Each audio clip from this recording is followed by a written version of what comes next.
Bonsoir. Je suis en train de découvrir ma filiation avec Henri Bergson. C'est grâce à Jean-Luc Berlet, d'ailleurs, animateur de Café Philo, que j'ai pris conscience de cette piste. Et donc, je m'aperçois à quel point ma pensée recoupe celle de Bergson en un très grand nombre de points, justement. C'est quand même assez sidérant. Et je n'en suis qu'au tout début de ma quête. Et par conséquent, j'ai l'intention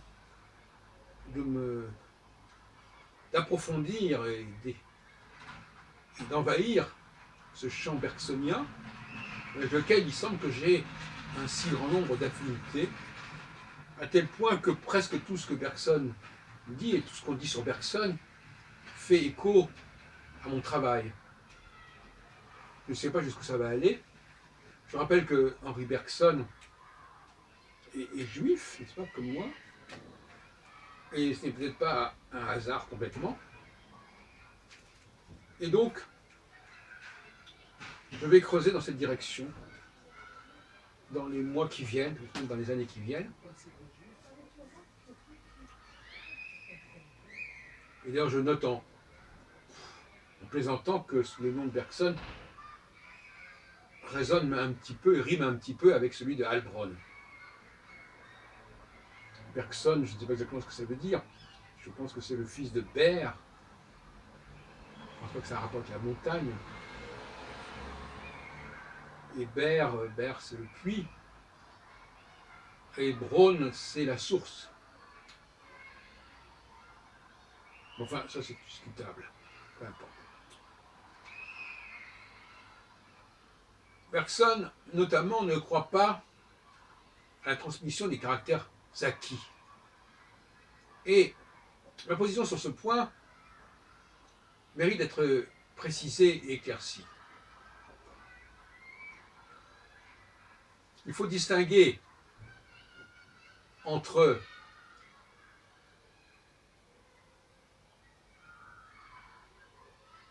la situation actuelle, au XXe siècle, au XXIe siècle, pour Bergson, au XXe siècle, et celle qui a pu exister il y a plusieurs millénaires. Par rapport à la situation il y a plusieurs millénaires, il n'y a pas de caractères acquis. Nous sommes complètement identiques à nos ancêtres les plus lointains. En revanche, force est de constater qu'il a bien fallu y avoir une transmission des caractères à des époques beaucoup plus reculées.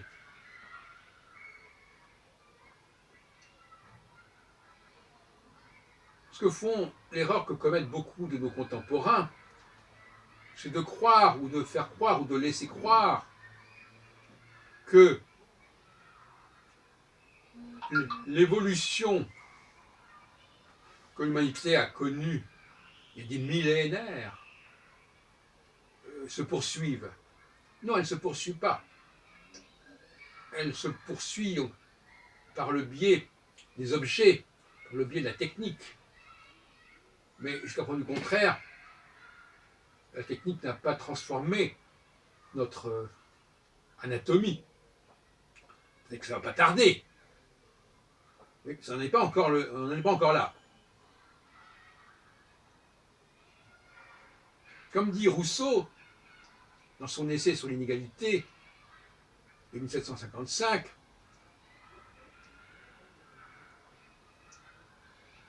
méfions-nous de la technique. Car si nous avions été sous l'empire de la technique encore plus tôt que nous l'avons été, nous ne serions même pas anatomiquement ce que nous sommes aujourd'hui. Nous serions encore beaucoup plus dépendants. Nos bras, par exemple,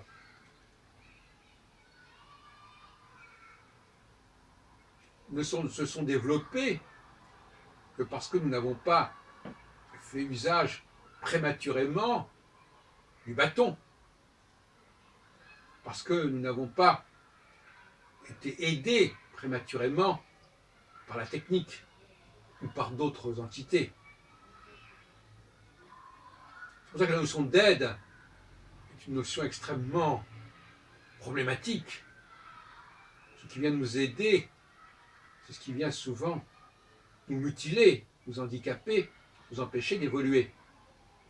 À moins d'appeler évolution l'usage de toutes sortes de techniques et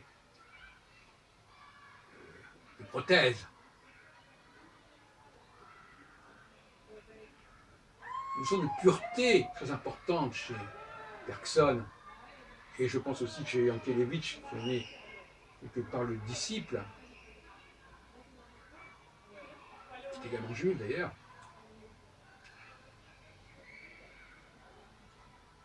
Nous ne sommes pas dans la pureté, tout se brouille, tout s'embrouille. On ne perçoit plus la réalité comme elle est, et on n'est plus perçu comme nous sommes réellement. Parce qu'il y a des choses, des mélanges qui se font. Et Bergson a horreur des mélanges. Il fait ressortir des dualités qui avaient disparu sous le syncrétisme, sous la mixité. Bergson met en avant la pureté. Donc, il est clair qu'il y a eu une transmission quelque part au sens darwinien, en tout cas, sinon au sens lamarckien, mais elle s'est faite il y a très très très longtemps. Et par conséquent, que nous pouvons intégrer des éléments nouveaux dans notre mode de fonctionnement, se trompe, à moins qu'il n'intègre sous le mot fonctionnement l'usage des machines, l'usage des objets. Et de ce côté-là, effectivement, ça brouille en effet la perception des choses.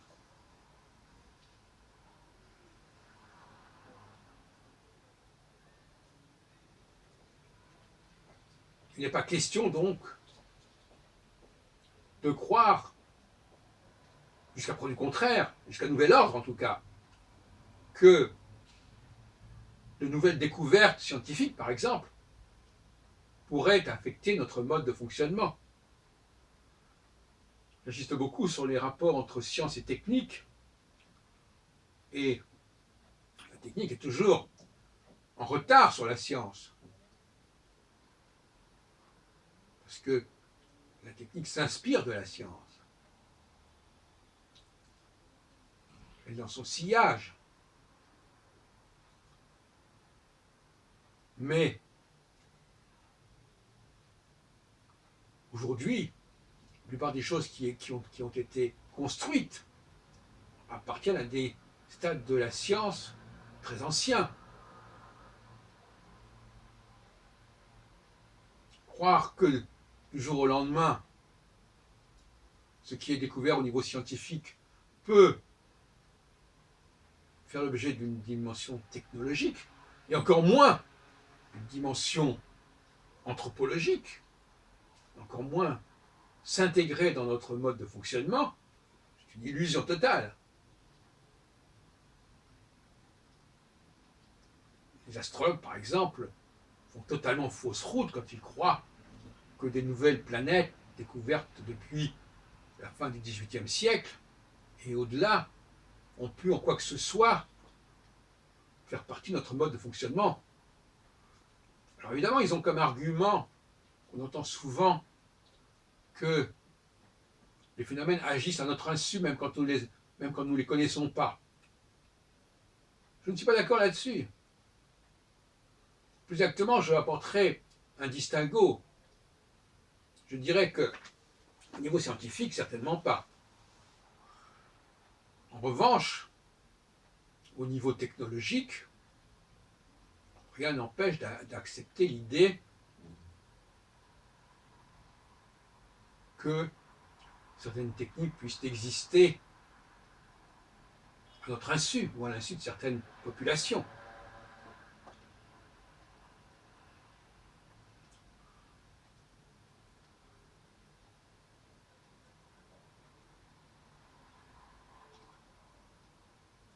Bergson aborde aussi la question des cycles. Il dit qu'il y a des phénomènes d'oscillation, des phénomènes d'alternance qui font que l'on passe d'une extrême à l'autre, d'une période à l'autre, ce qui correspond tout à fait à ma pensée cyclique. Bergson accorde beaucoup d'importance aussi à l'intuition, à l'instinct. Et l'instinct, finalement, c'est quelque part, c'est la subconscience. C'est tout ce qui fonctionne en nous sans que nous, et qui nous rend service sans que nous en ayons conscience. Et heureusement, même à la limite, un homme qui a fait un enfant à une femme, cet enfant va se développer à l'intérieur de la femme sans que lui-même ait à s'en occuper. De la même façon que ce que nous se passe dans notre corps, nous ne sommes pas constamment conscients de ce qui s'y passe. Ou lorsque nous achetons des produits, nous ne sommes pas constamment conscients de la façon dont ils ont été fabriqués. Donc il y a énormément de choses qui se passent, dont nous profitons, et dont nous n'avons pas à être conscients. Il est même préférable que nous n'en soyons pas conscients. Ça libère notre esprit. Et puis, Bergson a un sens aigu de la dualité, comme j'ai dit. Il se méfie de la notion d'unité, le syncrétisme. Alors sur ce sujet, évidemment, ce qui manque à Bergson, probablement, une des clés qui manque à Bergson, c'est probablement la clé cyclique, même s'il l'esquisse quelque part, mais de manière très, très abstraite. Il y a des périodes, effectivement, qui nous amènent, par une sorte de tropisme, à rechercher l'unité, à vouloir que tout se ressemble. C'est ce qu'on appelle des phases centripètes, des phases unitaires. Bien que Bergson ait abordé cette question également de la multiplicité et de l'unité. En fin de compte, dans les sujets que j'ai moi-même traités dans mes recherches, je suis presque certain que presque rien ne sera complètement nouveau par rapport à ce qu'en a dit Bergson. C'est même assez effrayant quelque part. C'est pour ça que je voulais vous le signaler. Il y a un axe Bergson-Heilbronn qui me semble complètement se manifester, même si on ne peut pas dire que ma pensée a été influencée par celle de Bergson. C'est pas parce qu'elles se recoupent qu'elles ont été un tiers influencées. Non pas que je n'ai pas lu Bergson éventuellement, mais enfin, franchement, ça ne va pas très loin. Non, je m'aperçois que ce que je fais s'inscrit dans une démarche bergsonienne, mais n'a pas voulu au départ le faire. Je ne vois pas comment on pourrait, dès le départ, choisir quelque chose qu'on ne connaît pas. Il y a une sorte d'absurdité à cela.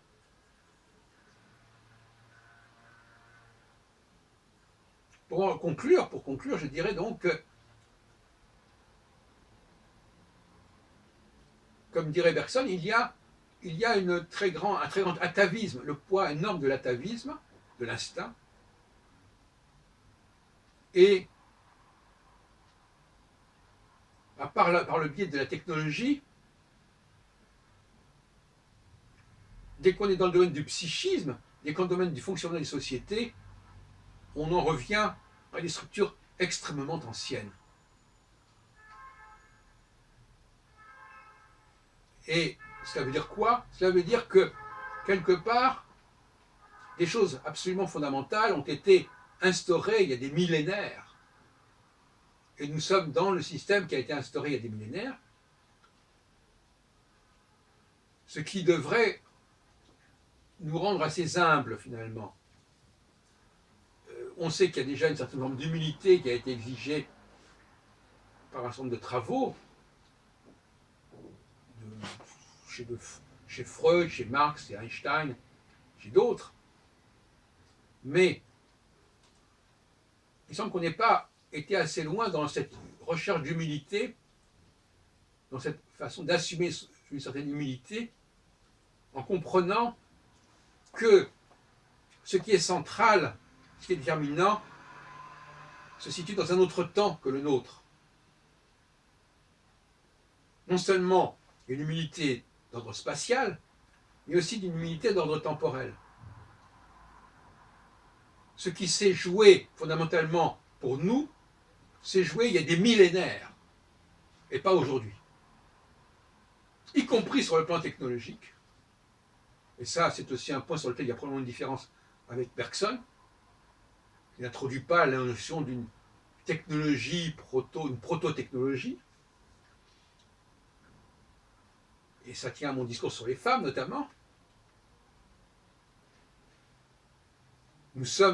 La technologie n'appartient pas au futur ou au présent, comme pourraient le faire croire certains modernes qui diraient « Ah, maintenant c'est le temps de la technologie ». Pas du tout. Notre société, quand je dis que nous dépendons de périodes très anciennes, ça renvoie aussi à une technologie très ancienne. Et certainement une technologie en avance sur notre technologie actuelle. Donc ça nous rend doublement humbles par rapport à un passé très ancien, primitif, mais aussi un passé qui est marqué par une biotechnologie dont nous sommes totalement dépendants et qui est très en avance encore sur celle qui se présente dans le futur aujourd'hui. Voilà donc une nouvelle prise de conscience de notre... L'humanité n'est pas centrale. Elle n'est pas centrale notamment parce qu'elle a été trafiquée en partie par une autre humanité venue d'ailleurs, et aussi parce que ce qui s'est passé à ce moment-là s'est produit dans un temps extrêmement lointain, et ça relativise énormément ce que nous sommes capables de produire aujourd'hui, et qui est assez dérisoire par rapport à ce qui a déjà été instauré. Certes, la technologie actuelle